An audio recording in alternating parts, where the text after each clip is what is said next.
A run on quarterbacks? Heck yeah! Let's have a run on quarterbacks. Good morning to you. Good Wednesday morning. I'm Dejan Kovacevic of DK Pittsburgh Sports. This is Daily Shot of Steelers. It comes your way bright and early every weekday. If you're into hockey and or baseball, I also offer daily shots of Penguins and Pirates where you found this.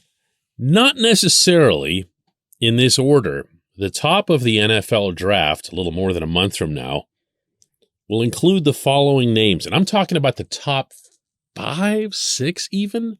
Bryce Young, CJ Stroud, Will Levis, Anthony Richardson.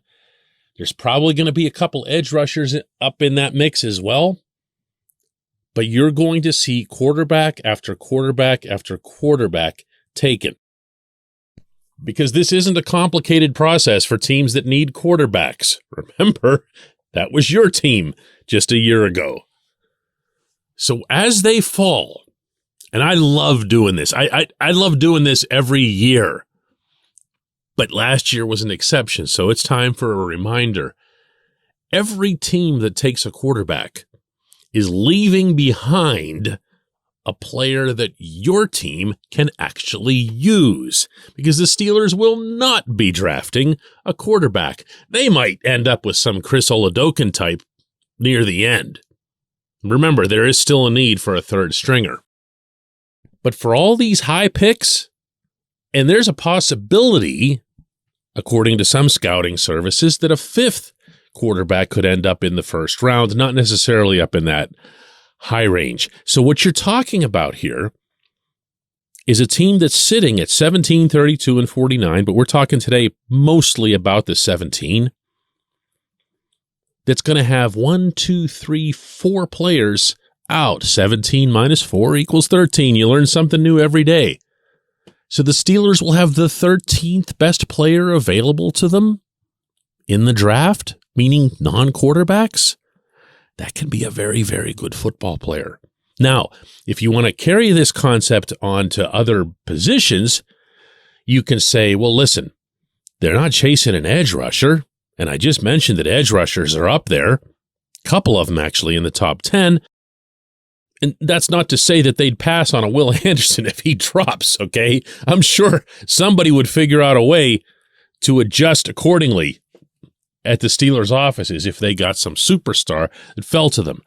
But for the sake of this argument, and being as real gets, they're going to end up with someone who makes them very, very happy. If you're not familiar with the way the Steelers process under Omar Khan and Andy Weidl is going to work out, it'll be like this. And this is according to the team itself. What can you expect at Point Park University in downtown Pittsburgh? Respect, rigor, relevance. That's the Point Park Pledge. You'll be treated with respect while being challenged and supported academically to graduate with career-ready, relevant skills. Visit pointpark.edu to learn more. Weidl is going to make up the draft board. And the board will hold its own. The board will hold true through all 7 rounds. And now I'm basing that remark on the way Kevin Colbert did it, but, bear with me. We're going to put some pieces together here. The board holds, but as the pick comes due, you're going to see the Steelers on occasion say, hey, hang on. We already got one of those. Whatever position this happens to be. We got to start turning our attention to somewhere else. So now you look at the board and you say, all right, well, let's say, for example, they take a defensive lineman first, okay? Just for fun. When you get to the next pick at 32 overall, you're probably not going to take another defensive lineman, or let's say even the third or fourth rounders. So you start scratching those off. You still utilize the board, but you utilize the board for the next best player available, and you try to align that with your positional priorities. Did that make sense? It did in my head. Basically, you work off the board, but you're not married to it. You still have to address what it is that you want as a football team.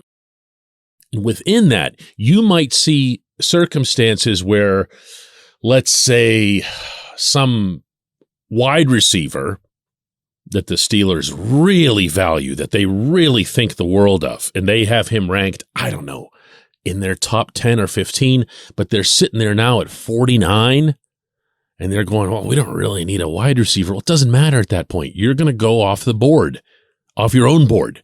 You're going to pick the wide receiver because he's the best player at that slot. Now, there's another thing that's really important to stress here, and I'm going to be doing this a lot in the month to come, and I'm going to do it even more when the actual draft is happening. And that's this.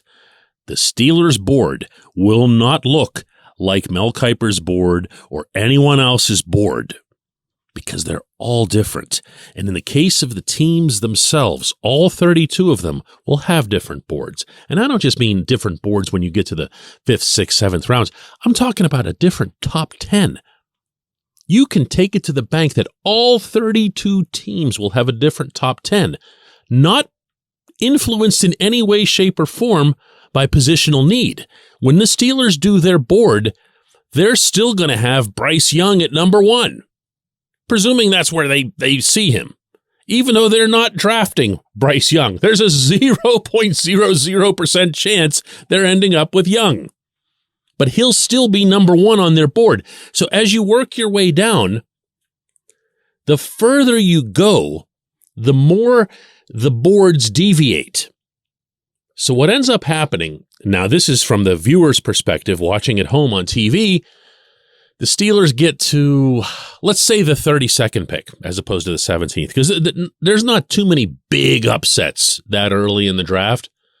When you get to the 32nd pick and the Steelers take somebody and you go to that panel, you know, the 4 dudes that are sitting there in front of the crowd and the fans are making all that noise in the background and they're going, whoa, ooh, and the announcers, specifically the commentators, the Kipers and so forth, are going, whoa, that's a big reach by Pittsburgh. Didn't see that coming. Not sure what that's all about, but I had him pegged at number 987, and somehow Pittsburgh took him at 32nd. We'll see how that works out.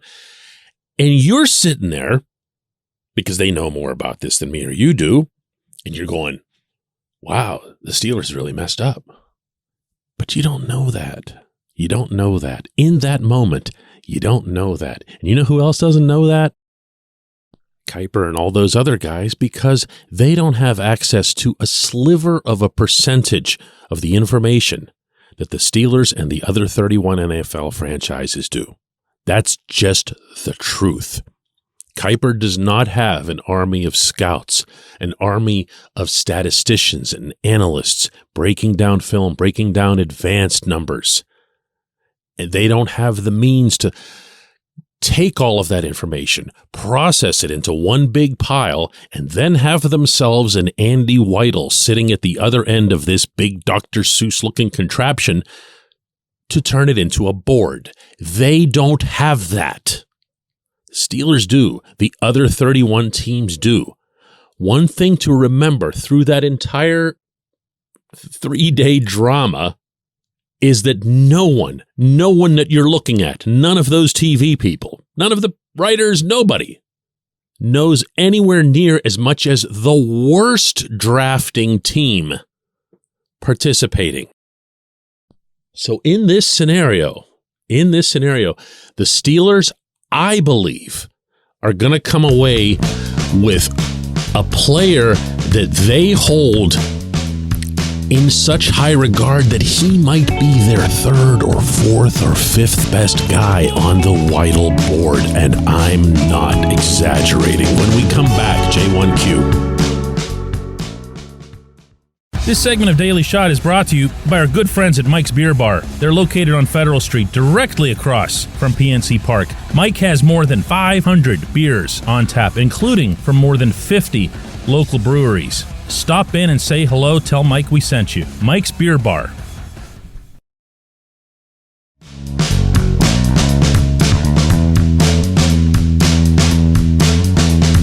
And today's J1Q comes from JJ, who says, hey, DK, with the Devin Bush era now over, can we officially say that this was the worst draft transaction of the Kevin Colbert era? The Steelers had one decent season of play from Bush And considering the amount of high draft capital invested to trade up to get him, this certainly held the franchise a couple of years back. I can't argue that, JJ. I've looked at different players who were selected who performed a lot worse than Bush did. And I'm thinking reflexively to Jarvis Jones. Man, I hate bringing up Jarvis in negative connotations all the time. This is like the nicest guy. I can't say enough about my professional experiences with Jarvis. It breaks my heart that someone who was that bright, that conscientious, who worked as hard as he did, just now only comes up in conversations about draft busts. It's such a cruel process. It really is. Artie Burns is another one. Artie, also a really good dude. But Artie looked for a time like he might be something, and Artie was given more of a chance than Jarvis was.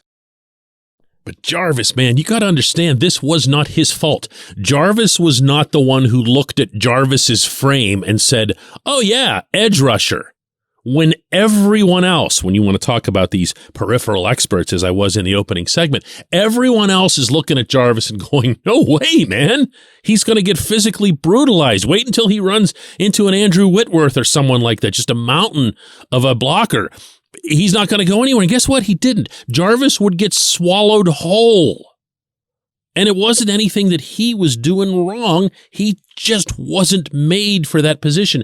It was such a whiff on the part of Colbert and Tomlin that the aspect that honestly sticks out the most for me was sitting in that press conference room that night when they drafted Jarvis and hearing both Tomlin, it was first Tomlin and then Colbert, using the word special to describe him.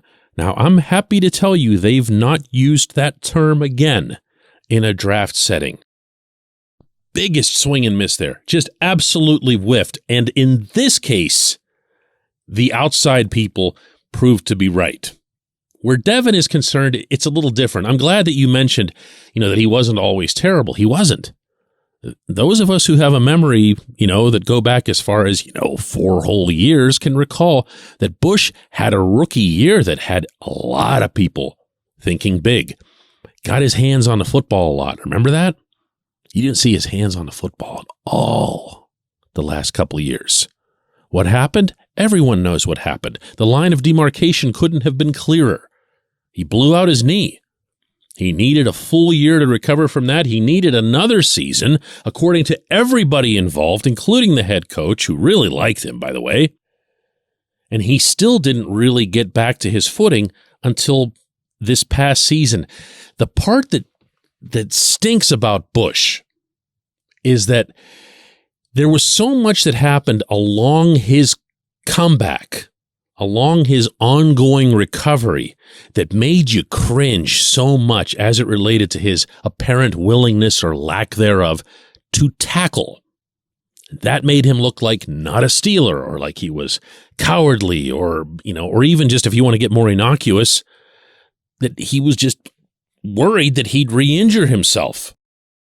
But when everybody in that locker room and everybody on the coaching staff up to the head coach repeatedly and passionately expressed appreciation for the fact that Bush pushed himself to play the season before last, that tells me a lot more about Bush and a lot more about other players who had similar injuries and didn't do likewise. And I'll respect that. I'll respect that about Bush. I'm not going to look at him as, some epic failure or whatever. I hope that he does really well in Seattle. I hope that he can find a way, whatever it is that motivates him or makes him happy, to thumb his nose at everybody who called him this or that. I don't know that it's going to happen. His style of play demands a special, I just used the word again, level of dynamism. He's got to be explosive because he's not a big dude at all. He has to get there, and he's got to close, and he's got to finish. And here's hoping he does that as a member of the Seahawks? I appreciate the question. A really good one. I appreciate everybody who listens to Daily Shot of Steelers. We'll do another one of these tomorrow.